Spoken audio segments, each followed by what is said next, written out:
Hello दोस्तों, बहुत बहुत स्वागत है आपका आप ही के चैनल में। आज का जो वीडियो है ये जूनियर एडमिनिस्ट्रेटिव असिस्टेंट का जो पेपर हुआ था ये उसी के लिए है। तो चलिए शुरू करते हैं कि क्या क्या इसमें क्वेश्चंस पूछे गए थे, किस तरह का पैटर्न था और किस तरह के एमसीक्यू इसमें पूछे गए थे। चलिए देखते हैं, और सब्जेक्ट रिलेटेड क्या क्या क्वेश्चंस थे वो भी हम देखेंगे। उससे पहले अगर आपको मेरा वीडियोज़ जो है वो पसंद आ रहे हैं और आप चाहते हैं कि मैं आपके लिए और भी प्रीवियस ईयर के पेपर्स लाती रहूं, तो प्लीज़ मेरे चैनल को लाइक शेयर सब्सक्राइब ज़रूर करिएगा ताकि मुझे और भी मोटिवेशन मिल सके। तो आज का जो पहला पोर्शन है इसका ये है जनरल इंटेलिजेंस एंड रीजनिंग का है, जिसका पहला क्वेश्चन है एक निश्चित कोड भाषा में यदि 14 को 12 के रूप में कोडित किया जाता है तो 12 को 8 के रूप में कोडित किया गया है, तो 7 को कैसे कोडित किया जाएगा। कोडिंग डिकोडिंग के जो क्वेश्चंस है वो जब आप सॉल्व करेंगे, तो जब आप इस क्वेश्चन को सॉल्व करेंगे तो इसका आंसर जो है वो ऑप्शन नंबर 3 आने वाला है, 7। नेक्स्ट क्वेश्चन है दो कथन दिए गए जिनके बाद दो निष्कर्ष क्रमांकित है, 1 और 2 दिए गए हैं। कथनों को सत्य मानते हुए भले ही वे सामान्य ज्ञात तथ्यों से भिन्न प्रतीत होते हों, तय करें कि कौन सा निष्कर्ष तार्किक रूप से कथनों में से अनुसरण करता है। तो जो कथन से संबंधित आते हैं सवाल वो इस तरह से कम बहुत बार प्रीवियस ईयर के पेपर में एक ही पेपर में 2 से 3 क्वेश्चंस जो है वो एक ही तरह के दे दिए जाते हैं, कथन और निष्कर्ष के। तो ये जो क्वेश्चन है ये भी कथन और निष्कर्ष का ही है। अगला जो क्वेश्चन है वो आकृति से संबंधित है। तो दी गई आकृति की सही दर्पण छवि का चयन करें जब दर्पण AB को आकृति के दाईं ओर रखा जाता है। आकृति से जो क्वेश्चंस आते हैं, जो छवि के क्वेश्चंस आते हैं, वो दर्पण की छवि के भी आ सकते हैं, आपको जो पानी की छवि है उसके भी क्वेश्चंस आ सकते हैं। तो ये जो है वो क्वेश्चंस इस तरह का पैटर्न में आते हैं, वो देखने हैं आपको। तो जब इसको सॉल्व करेंगे तो इसका आंसर जो है वो ऑप्शन नंबर 1 आएगा। जैसे अभी मैंने शुरुआत में कहा था कि जो कोडिंग से रिलेटेड है, जो निष्कर्ष से रिलेटेड है, उनके क्वेश्चंस आ जाते हैं। तो फिर से चौथे क्वेश्चन को है वो कोडिंग के क्वेश्चन से ही रिलेटेड क्वेश्चंस जो है उसमें से पूछ लिया गया है। जो चौथा नंबर का जो क्वेश्चन है वो भी कोडिंग वाला क्वेश्चन ही है। अगला सवाल देखते हैं। लड़कों की एक पंक्ति में विनोद दाएं से 36वें और हर्ष बाएं से 36वें स्थान पर है। यदि वह दोनों अपना स्थान बदल लेते हैं तो हर्ष बाएं से 50वें स्थान पर हो जाता है। हार में कितने लड़के हैं, हार मतलब कि एक पूरी रो में कितने लड़के हैं। तो इसका आंसर आएगा 85। अगला सवाल है निम्नलिखित में से कौन सी संख्या दी गई श्रृंखला में प्रश्न चिन्ह को प्रतिस्थापित करेगी। तो जो सीरीज आती है उसका ये क्वेश्चन है।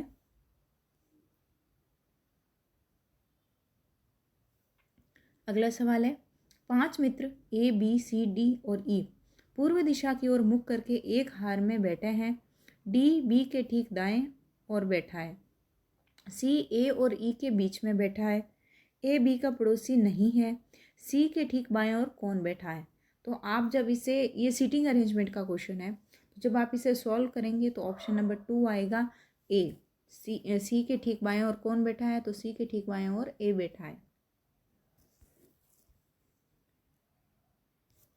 आगे का क्वेश्चन है उस विकल्प का चयन करें जो पांचवें शब्द से उसी प्रकार से संबंधित है जिस प्रकार से चौथा शब्द तीसरे शब्द से संबंधित है और दूसरा शब्द पहले शब्द से संबंधित है। मुंबई, बॉम्बे, कोलकाता, कलकत्ता, प्रयागराज। तो ये जो है प्रयागराज वो इलाहाबाद से संबंधित है।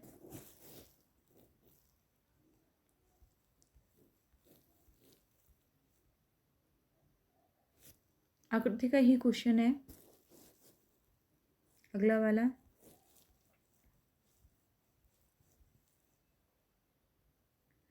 दिए गए शब्दों को वर्णानुक्रम में व्यवस्थित करें। तो जो अल्फ़ाबेटिकल ऑर्डर होते हैं A to Z की जो सीरीज़ रहती है उसमें हमें इसको जो है वो व्यवस्थित करना है। इसका जो आंसर है वो ऑप्शन नंबर 4 आएगा, 1 3 4 2 5।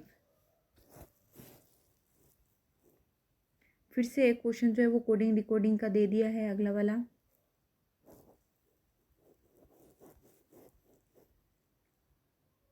तो नेक्स्ट क्वेश्चन जो है वो आकृति से संबंधित है। ये आकृति की पूरी एक श्रृंखला दी गई है कि पहले इस ओर एरो है, फिर जो है वो नीचे की ओर है, फिर दाहिनी तरफ है, बाईं तरफ है। इस तरह से देखते देखते हमें देखना है कि नेक्स्ट जो एरो आएगा वो किस तरफ आएगा। तो जो एरो है उसको देखते देखते अगर आप क्वेश्चन सॉल्व करेंगे तो जो फर्स्ट नंबर है ऑप्शन वो करेक्ट होगा।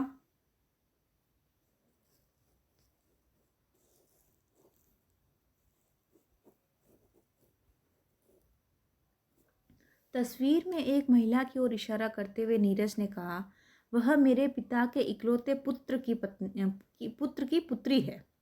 महिला नीरज से कैसे संबंधित है? तो ये ब्लड रिलेशन का क्वेश्चन है। इसका आंसर जो है वो ऑप्शन नंबर 2 आएगा, बहन। नीचे दिए गए शब्दों को तार्किक क्रम में व्यवस्थित करें। तो जब आप इसे व्यवस्थित करेंगे तो इसका आंसर ऑप्शन नंबर 4 आने वाला है, 3 2 4 1 5।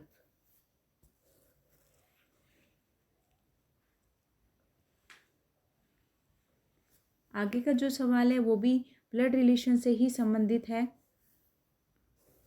जिसमें कौन से सिंबल का क्या अर्थ है वो ऊपर दे दिया है। जैसे यदि A इंटू बी का अर्थ है A जो है वो B का पुत्र है, तो इस तरह से हमें जो सिंबल दिए हैं उनको ध्यान में रखना है। और अभिव्यक्ति इस तरह से की गई है कि H प्लस J इंटू के माइनस L में H जो है वो L से कैसे संबंधित है। तो आपको ये जो ऊपर के जो दिए हुए हैं सिंबल उन्हीं को ध्यान में रखकर इनका रिलेशन निकालना है। तो इसका जो आंसर आएगा वो ऑप्शन नंबर 3 होगा, पोत्री। अगला सवाल है, उस विकल्प का चयन करें जो तीसरी संख्या से उसी प्रकार से संबंधित है जिस प्रकार से दूसरी संख्या पहली संख्या से संबंधित है। तो इसका आंसर आएगा 27 आएगा। निम्नलिखित प्रश्नों में अक्षरों का एक समूह दिया गया है जिन्हें 1 2 3 4 5 और 6 से क्रमांकित किया गया है। संख्याओं के उस संयोजन का चयन करें ताकि तदनुसार व्यवस्थित किए गए अक्षर एक सार्थक शब्द बना सके। तो ये जो दिए हैं लेटर्स दिए हुए हैं और लेटर के नीचे जो है इनकी सीरीज़ दी हुई है। तो हमें जो है ये सारे लेटर्स का यूज़ करके इस तरह का वर्ड बनाना है जो कोई एक मीनिंगफुल हो।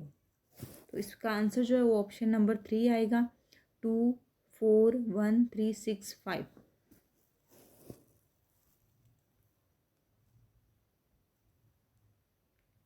जो नेक्स्ट क्वेश्चन है वो आप देख पा रहे हैं कि किस तरह से है। दिए गए घन को मोड़ने पर निम्नलिखित में से क्या बन जाता है या क्या बन सकता है। तो इसका आंसर ऑप्शन नंबर 2 आएगा।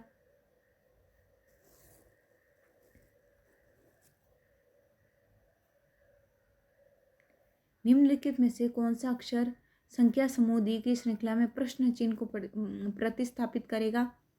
तो ये जो दिए गया है उसमें से ऑप्शन नंबर 2 जो है उस क्वेश्चन का आंसर रहेगा।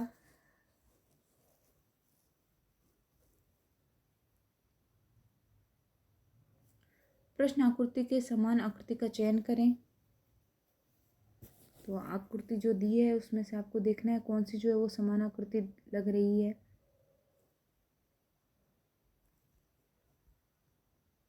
इसका आंसर ऑप्शन नंबर 1 रहेगा।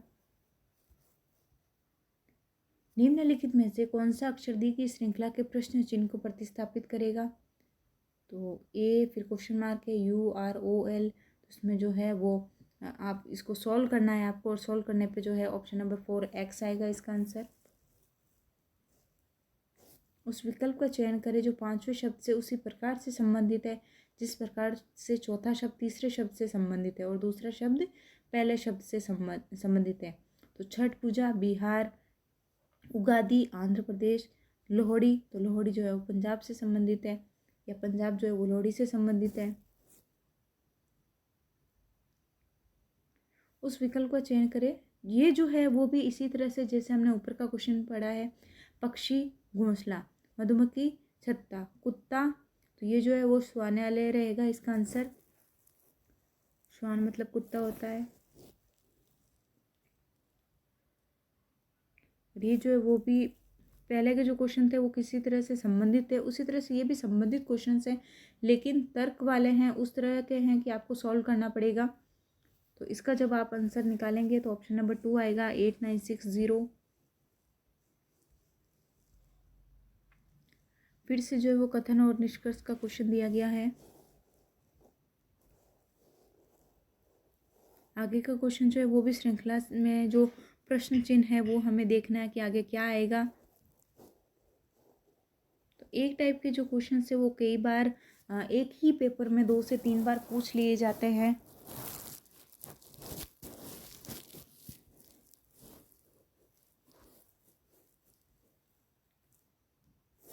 इसमें भी आपको आकृति देखनी है अगले वाले जो क्वेश्चन है उसमें। तो ये भी एक तरह से आकृति की श्रृंखला है कि पहले इस तरह से आया, फिर इस तरह से आया, अब इस तरह से आ रहा है, तो आगे का क्या, किस तरह की आकृति बनेगी। अगला जो सवाल है वो सीटिंग अरेंजमेंट से है। 6 भाई ए, सी, ई, जी, आई और के एक गोलाकार मेज के चारों ओर केंद्र से विमुख होकर बैठे हैं। ई, ए और के ठीक बीच में बैठता है। आई, जे और सी के ठीक बीच में बैठता है। के, जी के ठीक दाएं में बैठता है।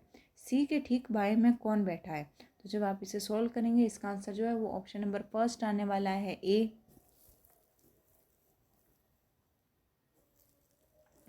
अगला सवाल है 107 बक्से एक के ऊपर एक रखे हुए हैं। नीचे से उस बक्से का स्थान क्या होगा जिसका स्थान ऊपर से 13वां है। तो इसका आंसर 95 आएगा, ऑप्शन नंबर 4।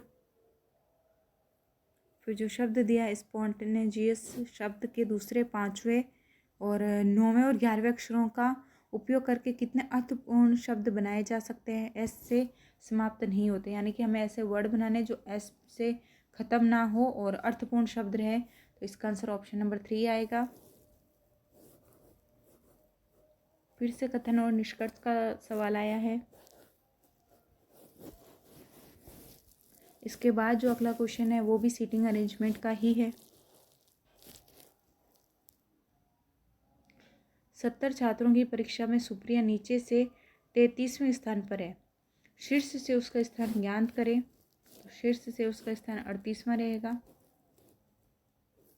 यदि x गुणा को दर्शाता है, y जोड़ को दर्शाता है, z भाग को दर्शाता है और w घटाव को दर्शाता है, तो निम्नलिखित समीकरण का मान क्या होगा। तो आपको ये जो w है, y है, x है, z है, उनकी जगह पे जो इन्होंने दे रखा है कि x का मतलब गुणा होगा या z का मतलब भाग होगा, तो वो सब आपको इसके अंदर रख के देखना है कि इनका समीकरण का मान क्या होगा। तो इसे सॉल्व करने पे ऑप्शन नंबर 342 जो है वो आंसर रहेगा इसका। कोडिंग का जो है, कोडिंग डिकोडिंग का क्वेश्चन जो है वो वापस दिया गया है। और जो आगे का क्वेश्चन है वो भी श्रृंखला से संबंधित जिस तरह के क्वेश्चंस होते हैं उसी तरह का आया है।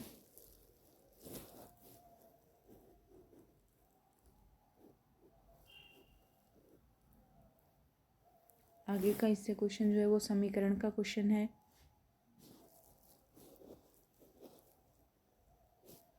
चार शब्द युग्म दिए गए हैं जिनमें से 3 किसी निश्चित तरीके से समान हैं और एक भिन्न है।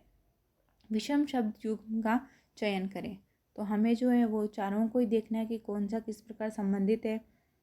तो जो गाय रंबाना है या चूहा किकियाना है, उसी तरह से देखो कुत्ते का जो है वो भौंकना होगा और सुअर फक फक करना या स्नॉट करना। तो इसमें से है कि विषम शब्द युग्म का चयन करें। तो इसका आंसर जो होगा वो ऑप्शन नंबर 3 हो जाएगा।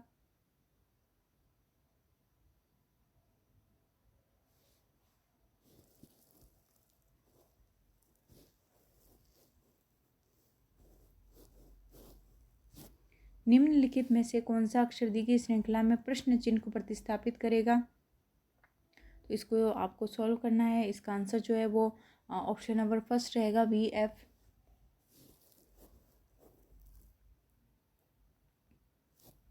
ये प्रीवियस ईयर का पेपर है, तो इसमें जो है वो रीजनिंग का हो या क्वांटिटिव एप्टीट्यूड का हो, इंग्लिश का हो, पोर्शन बहुत अच्छा दिया गया था। लेकिन अभी जो CRE में है वो 25% का ही आने वाला है। लेकिन 25% जो नंबर है वो कम नहीं होते हैं, क्योंकि एग्ज़ाम में सिलेक्शन जो है वो एक नंबर से भी फ़र्क पड़ता है। तो अगला जो क्वेश्चन है वो हमें देखना है। Fatehpur Sikri, Agra, Victoria memorial, Kolkata. तो गोलगढ़ जो है वो संबंधित है पटना से। इसके नेक्स्ट जो क्वेश्चन है वो आकृति श्रृंखला का ही क्वेश्चन है, इसको भी ध्यान से सॉल्व करना है। अगला क्वेश्चन है, इसमें जो है हमें जो विषम शब्द युग्म है उसका हमें चयन करना है।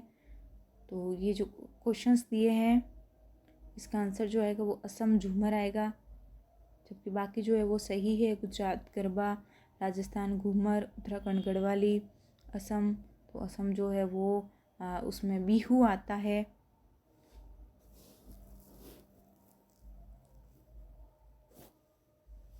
नेक्स्ट जो क्वेश्चन है वो निष्कर्ष का ही क्वेश्चन है, कथन और निष्कर्ष। तो ये आपको पढ़ के जो आपको सबसे जो तार्किक लगता है आपको हमेशा उसको चूज़ करना है कि कौन सा जो है वो सही रहेगा। और इसका जो आंसर है वो ऑप्शन नंबर 3 है।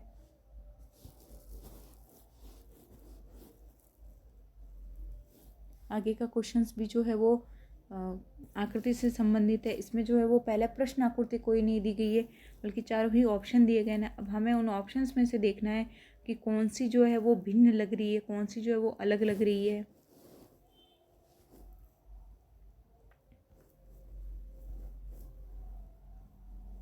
इससे अगला क्वेश्चन जो है वो फिर से संख्या और श्रृंखला का है। इसके आगे का क्वेश्चन जो है आकृति से है।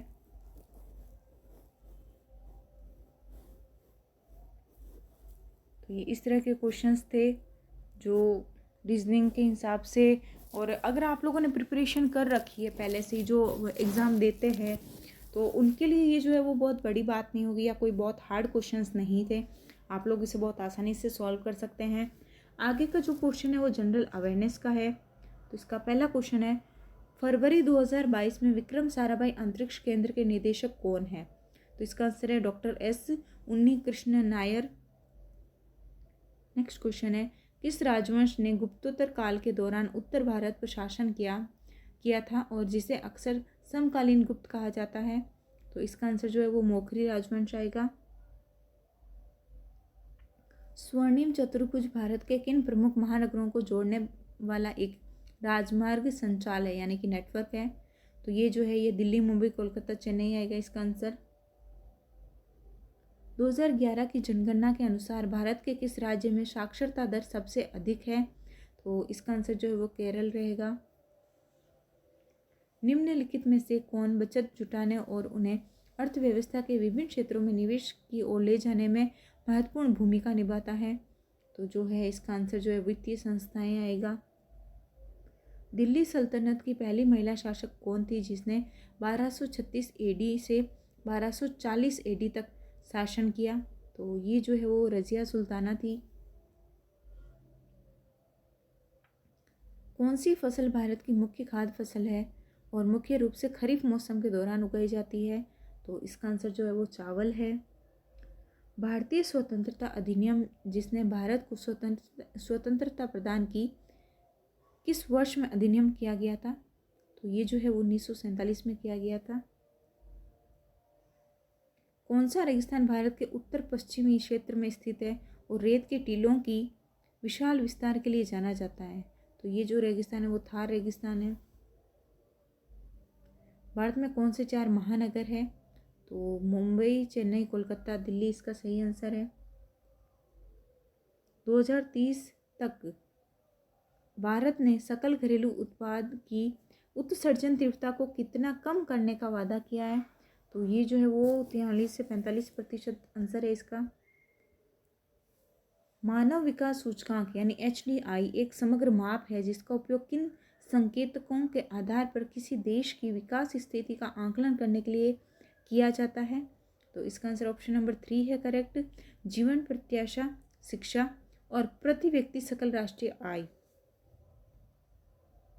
नेक्स्ट क्वेश्चन है, महिला समान बचत प्रमाण पत्र के लिए वार्षिक ब्याज दर क्या है? तो इसकी जो ब्याज दर है वो 7.5% है। मुद्रास्फीति की अवधारणा किससे संबंधित है? तो इसकी जो अवधारणा है वो उत्पादन और लागत से संबंधित है।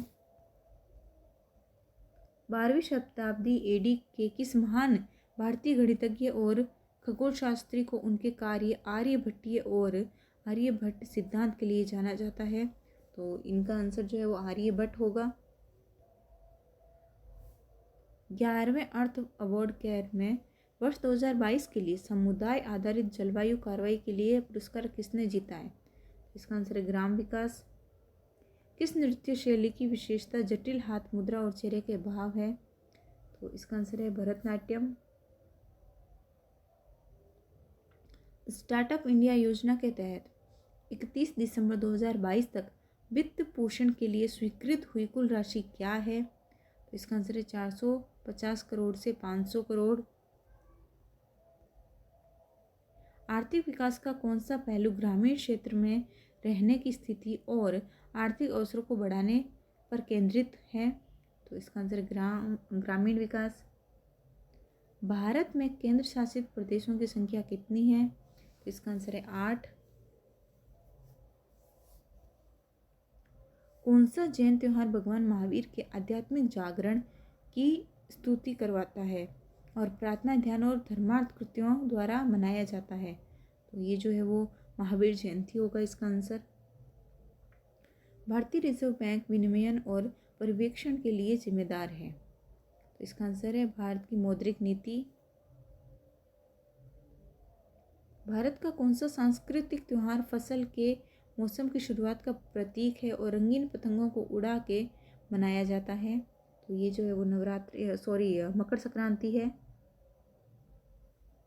अगला सवाल है, स्वयं सहायता समूह और गैर सरकारी संगठन निम्न को बढ़ावा देने में सहायक हैं? तो ये जो है ऑप्शन नंबर 4 रहेगा, सूक्ष्म वित्त संस्थान। कौन सा संस्थान भारत के अग्रणी नृत्य विद्यालयों में से एक माना जाता है और विभिन्न शास्त्रीय नृत्य रूपों को बढ़ावा देने के लिए जाना जाता है? तो इसका जो आंसर है वो कला क्षेत्र फाउंडेशन है, KF करके है इसका शॉर्ट फॉर्म। कौन सा पवित्र ग्रंथ हिंदू धर्म में सबसे पुराना और सबसे महत्वपूर्ण में से एक माना जाता है? तो जो इसका आंसर है वो है वैदिक साहित्य। नेक्स्ट क्वेश्चन है, भारत में किस सरकारी पहल का उद्देश्य विभिन्न आधुनिक पारंपरिक कौशल के अल्पसंख्यक युवाओं के कौशल को उन्नत करना है? तो इसका ऑप्शन नंबर है 4, सीखो और कमाओ। भारत में लौह युग किस काल में हुआ? तो ये जो है ऑप्शन नंबर 2 रहेगा इसका, BC 1500, BC 200। पुराण हिंदू धर्म में प्राचीन ग्रंथों की एक शैली है। कितने प्रमुख पुराण परंपरागत रूप से मान्यता प्राप्त है? तो इसका आंसर है 18। भारत का कौन सा राष्ट्रीय उद्यान एक सींग वाले गैंडों की आबादी के लिए जाना जाता है? तो ये जो इसका आंसर है काजीरंगा राष्ट्रीय उद्यान।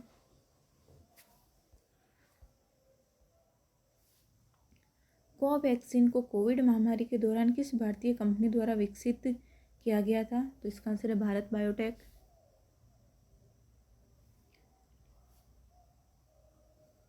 कौन सी प्राचीन भारतीय सभ्यता अपने सुनियोजित शहरों, उन्नत जल निकासी प्रणाली और निर्माण में पक्की ईंटों के उपयोग के लिए जानी जाती है? तो इसका आंसर है सिंधु घाटी सभ्यता। स्वतंत्र भारत में प्रथम राष्ट्रपति कौन थे? तो इसका आंसर है डॉक्टर राजेंद्र प्रसाद। भारतीय नृत्य के क्षेत्र में उत्कृष्ट योगदान के लिए भारत सरकार द्वारा कौन सा प्रतिष्ठित पुरस्कार दिया जाता है? तो ये जो है वो संगीत नाटक अकादमी पुरस्कार होता है। किस लॉन्चर ने चंद्रयान 3 को इच्छित कक्षा में स्थापित किया है? तो इसका आंसर जो है वो ऑप्शन नंबर 4 है, LVM3M4। विजयनगर साम्राज्य दक्षिण भारत के सबसे शक्तिशाली साम्राज्यों में से एक की स्थापना किन दो भाइयों ने की थी? तो इसका आंसर है हरिहर और बुक्का। ताजमहल की वास्तुकला शैली का एक प्रतिष्ठित स्मारक है? तो ये जो वो मुगल वास्तुकला का आंसर है इसका। खतरनाक पदार्थों से स्वास्थ्य पर पड़ने वाले प्रभावों में पर्याप्त कमी लाने और शहरों तथा लोगों पर पड़ने वाले प्रतिकूल प्रभावों को कम करने के लिए 2023 तक का लक्ष्य है?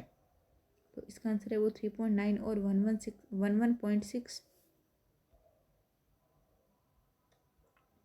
किस भाषा का उपयोग अधिकांश बौद्ध धर्म ग्रंथों की रचना के लिए मुख्य रूप से किया गया था? तो ये आंसर है इसका पाली। शुद्ध राष्ट्रीय उत्पाद निम्न के बराबर है? तो इसका आंसर है सकल राष्ट्रीय उत्पाद घटाव मूल्यह्रास। किसी समाज के संचालन के लिए आवश्यक बुनियादी भौतिक और संगठनात्मक संरचना और सुविधाओं जैसे परिवहन, संचार और ऊर्जा प्रणालियों को क्या संदर्भित करता है? तो इसका आंसर जो है ऑप्शन नंबर फर्स्ट है, अवसंरचना।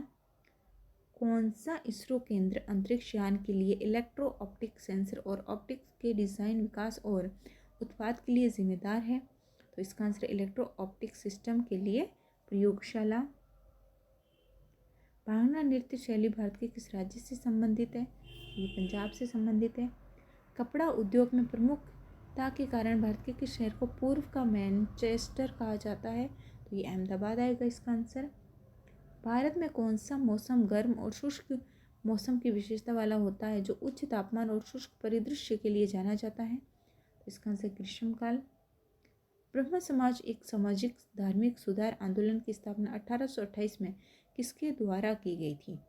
तो ये जो स्थापना है वो राजा राम मोहन राय के द्वारा की गई थी। दुर्गा पूजा मुख्य रूप से भारत के किस राज्य में मनाई जाती है? तो इसका आंसर है पश्चिम बंगाल।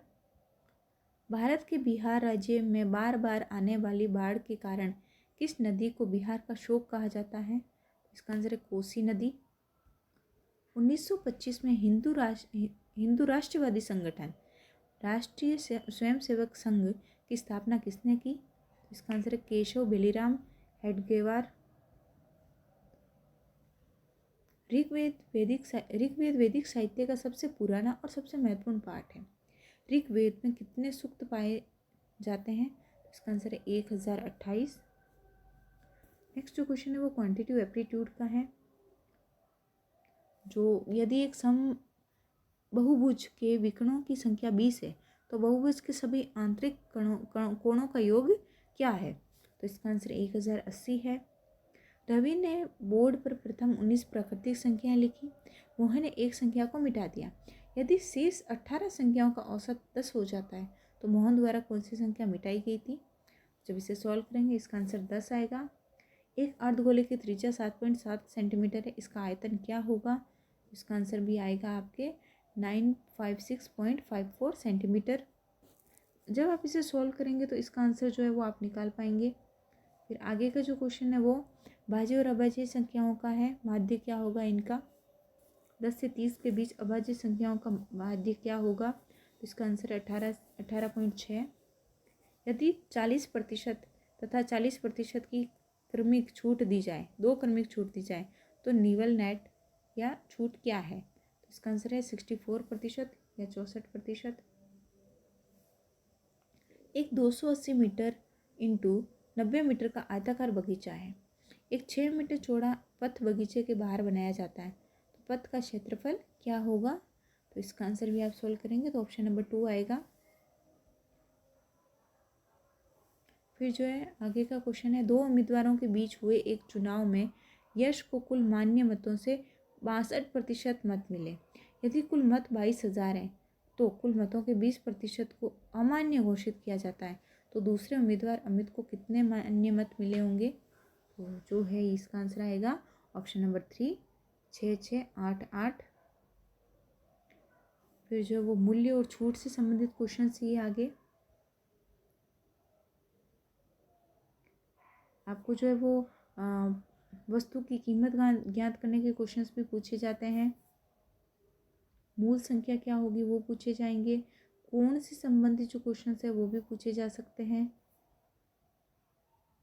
औसत के क्वेश्चंस भी कई बार आते हैं, इसमें भी दिए गए हैं। फिर जो है वो परिधि से संबंधित क्वेश्चंस है, त्रिज्या से संबंधित क्वेश्चंस है, प्रतिशत और जो ब्याज से संबंधित क्वेश्चंस है वो आते हैं।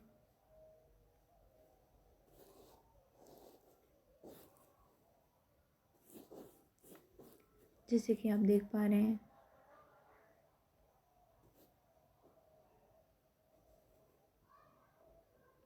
क्षेत्रफल और त्रिज्या से संबंधित क्वेश्चंस हैं, प्रतिशत निकालने के क्वेश्चंस हैं, यात्रा के क्वेश्चंस जो है वो भी दिए गए हैं।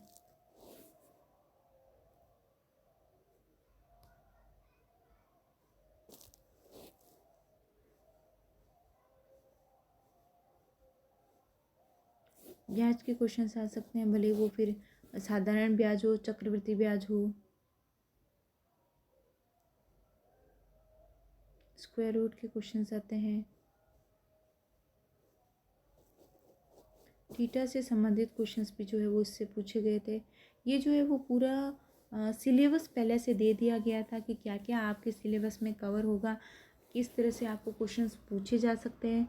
तो ये जो है उस समय सिलेबस दिया गया था कि क्या क्या क्वेश्चंस रह सकते हैं, किस तरह के क्वेश्चंस आएंगे, उसी से संबंधित क्वेश्चंस जो है वो इसमें पूछे गए हैं। तो ये जो है क्वांटिटेटिव एप्टीट्यूड का था इतना पेपर, इतना पोर्शन। जो नेक्स्ट है वो इंग्लिश लैंग्वेज का है। तो इसका जो पहला क्वेश्चन है, in the following question out of the given 4 alternative select the alternative which best express the meaning of the idiom या फ्रेज। तो इसमें से जो है हमें इडियम देखना है कि इसका क्या मीनिंग हो सकता है। इसमें इडियम दिया है टू मेजर वंस लेंथ, इसका मतलब है to fall flat on the ground. My brother promise to turn a new leaf over and studied harder.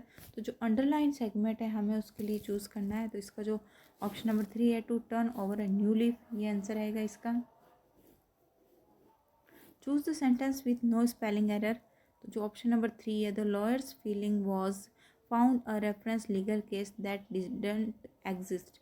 तो ये इसका आंसर सही रहेगा। A dish option stayed in her mind all afternoon. तो जो ऑप्शन नंबर फर्स्ट है वो इसका करेक्ट आंसर होगा। She ask me to pass that file to him under the weather. तो जो इसमें अंडरलाइन है हमें उसको देखना है। इसमें जो ऑप्शन नंबर फर्स्ट है वो रहेगा under the rose.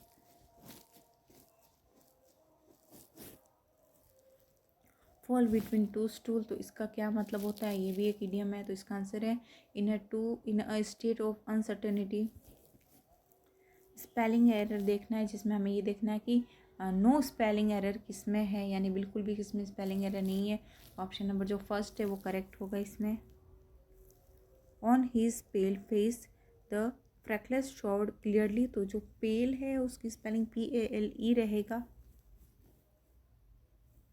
I leave the choice of weapon with you for I am your magnanimous। तो इसमें जो है ऑप्शन वो सेकंड रहेगा, वैलिएंट।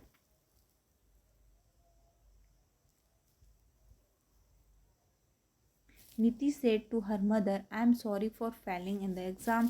तो जो ऑप्शन नंबर 3 है, Niti told her mother that she was sorry for failing in the exam, यह रहेगा इसका आंसर। डायरेक्ट इनडायरेक्ट स्पीच से लिया गया क्वेश्चन है ये।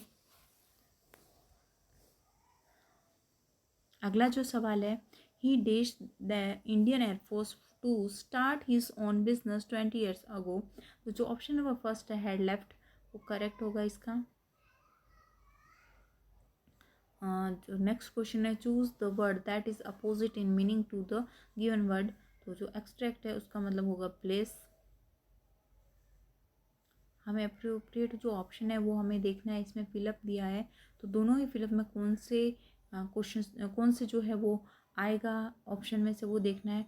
The study will focus heavily on regional impact as well as on cities and coastal communities. तो option number जो 3 है, हैवीली और एज, वो इसका करेक्ट आंसर रहेगा।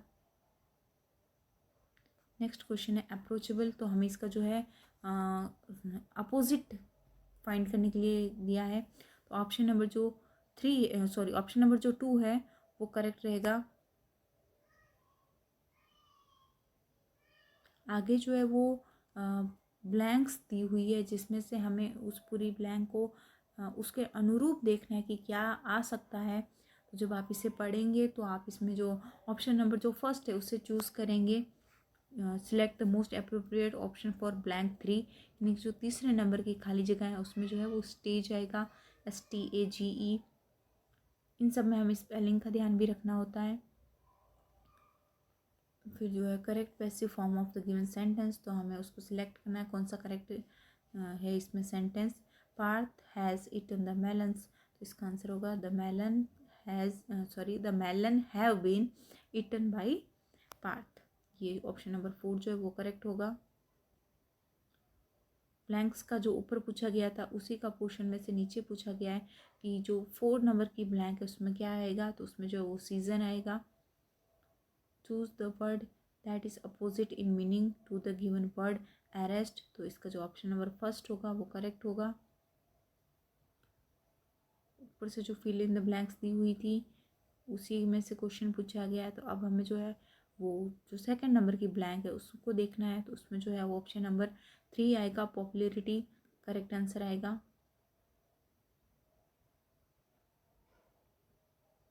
अब हमारे पास जो है वो सेंटेंसेस दिए हैं, तो जो है वो PQRS जो है वो इस तरह से पॉइंट बना के सेंटेंसेस दिए हैं।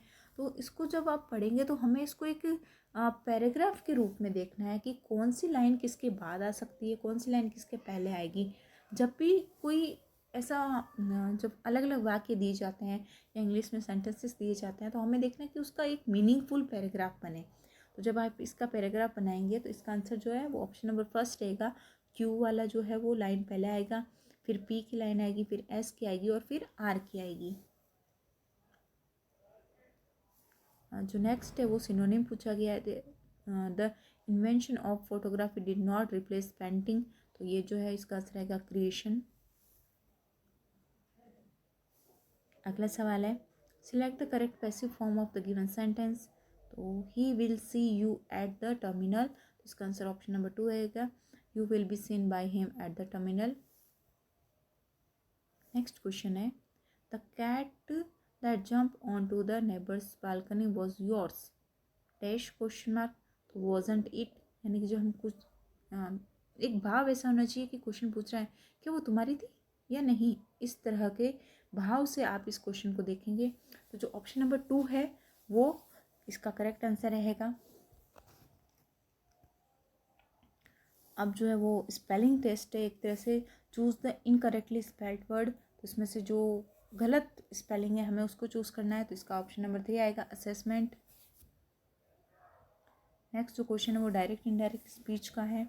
The chef said to the soldiers, sorry, the chief said to the soldiers do not retaliate, तो जो इसमें से जो है इसका जब आप इनडायरेक्ट स्पीच को करेंगे the chief commanded the soldiers not to retaliate, तो हमें जो है वो पैसिव इनडायरेक्ट स्पीच में जो है उसमें देखना है, तो ऑप्शन नंबर 2 जो है वो इसके लिए अप्रोप्रिएट रहेगा। नेक्स्ट जो क्वेश्चन है a sentence has been given with a blank to be filled with an appropriate option, choose the correct alternative, हमें इसका जो है वो अल्टरनेटिव देखना है। My Sunday was more productive dash Friday, तो इसमें जो वो देन आएगा, मेरा जो संडे था वो ज़्यादा बिजी था कंपेरिजन टू फ्राइडे, इसमें कंपेयर किया जा रहा है, तो इसमें जो है वो ऑप्शन नंबर 2 रहेगा देन।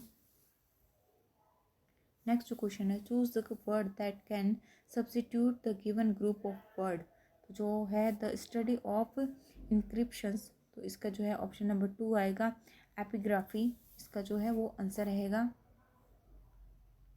नेक्स्ट क्वेश्चन है and the following question out of the given 4 alternative select the alternative which best express the meaning of the idiom, तो जो इडियम है जो फ्रेज है हमें उसको देखना है कि इसका क्या मीनिंग बन रहा है। टू क्रॉस समबडीज पाम, तो इसका मतलब है to give money to specially as a bride, तो जो ऑप्शन नंबर फर्स्ट है वो करेक्ट रहेगा इसमें। नेक्स्ट क्वेश्चन है there are a number of dash mills and pineapple dash factories in various centres, जो है वो ऑप्शन नंबर 3 रहेगा flour and jam, number of flour and pineapple jam, इसका जो है करेक्ट आंसर बन जाएगा। अगला जो सवाल है she hasn't call the police, has she, ये इसका ऑप्शन नंबर 2 जो है वो करेक्ट रहेगा। नेक्स्ट जो क्वेश्चन है वो पैराग्राफ को आपको एक जो जंबल सेंटेंसेस होते हैं उसी तरह से इनको देखना है, आपको एक कोरिएंट पैराग्राफ बनाना है, तो इसका जो आंसर है वो आर क्यू और पी और एस का जो सेंटेंस है वो इस तरह से बनेगा आर क्यू पी एस, ये सेंटेंसेस इस क्रम में आएंगे। फिर जो ऊपर हमने फिल इन द ब्लैंक देखी थी, जो एक पूरा पोर्शन दिया था वही वापस इसमें नीचे दिया है, तो select the most appropriate option for blank 5, तो 5 नंबर की जो ब्लैंक है उसमें आएगा विद, इसलिए हम इसमें ऑप्शन नंबर जो है वो 2 सिलेक्ट करेंगे। My father said I will do dash it take to catch the culprit, तो इसका आंसर है वॉट एवर। जो नेक्स्ट क्वेश्चन है वो है जो फिल इन द ब्लैंक्स ऊपर दी गई है उसी में से ये क्वेश्चन। तो इसमें जो फर्स्ट नंबर की ब्लैंक है उसके लिए पूछा गया है, तो इसमें जो है वो गिविंग आएगा। नेक्स्ट क्वेश्चन है choose the word that can substitute the given group of words an unorganise collection of things. जो अनऑर्गेनाइजेशन होगा उसे हम जंबल कहते हैं, तो इसमें ऑप्शन नंबर फर्स्ट जो है वो करेक्ट होगा। नेक्स्ट क्वेश्चन है हमें जो फिल इन द ब्लैंक देखनी है, इसमें कौन सी अप्रोप्रिएट हो सकती है। तो कामना पास द इंग्लिश एग्ज़ाम डैश, तो डिडंट शी आएगा इसमें क्योंकि क्वेश्चन मार्क पूछा जा रहा है। Choose the incorrectly spelled word, तो जो ऑप्शन नंबर 2 है उसकी स्पेलिंग जो है वो गलत दी गई है, तो हमें उसको चूज़ करना है। नेक्स्ट क्वेश्चन है improve the underline part of the sentence, choose no improvement as an answer if the sentence is grammatically correct. तो जो सेंटेंस दिया वो इस तरह से the creek eventually fallen into a larger river, तो जो इसमें ऑप्शन नंबर 4 है इवेंचुअली फ्लोज वो इसमें करेक्ट रहेगा। तो हमें जो अंडरलाइन है उसकी जगह इसको लिखना है। नेक्स्ट क्वेश्चन है she needs to dash the rules to win the competition, तो she needs to break the rules आएगा इसमें। ऑप्शन नंबर 2 है जो सही होगा। तो जो है अगर आप एक बार में पढ़ेंगे तो आपको तीनों सही लगेंगे, बट आपको स्पेलिंग पे जो है वो ध्यान देना है कि कौन सी स्पेलिंग करेक्ट है।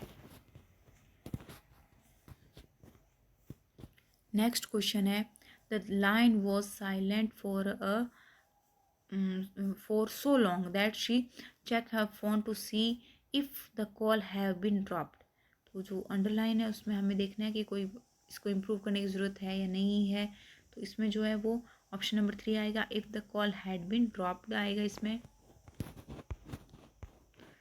फिर जो है वो कॉम्प्रीहेंशन है, और कॉम्प्रीहेंशन जो है वो ज़्यादातर एग्ज़ाम में पूछा जाता है, जिसमें से जो है वो आपको मोस्टली जो है वो पैसेज क्या कहना चाहता है कि उसका स्टेटमेंट क्या है उस तरह का पूछा जा सकता है, प्लस इसका क्या टाइटल हो सकता है वो पूछा जा सकता है। तो इसमें से भी जो है वो 10 क्वेश्चंस जो है वो दिए हुए हैं, जो जब आप इस पैराग्राफ को रीड करेंगे वो आप इसमें से इसके आंसर जो है वो निकाल सकते हैं। सिनोनिम्स पूछे जा सकते हैं, एंटोनिम्स पूछे जा सकते हैं, यानी कि अपोजिट जो है वो भी पूछे जा सकते हैं। पैसेज के लिए जो टैगलाइन होती है या फिर टाइटल होता है, ये पैसेज क्या कहना चाहता है वो पूछा जा सकता है।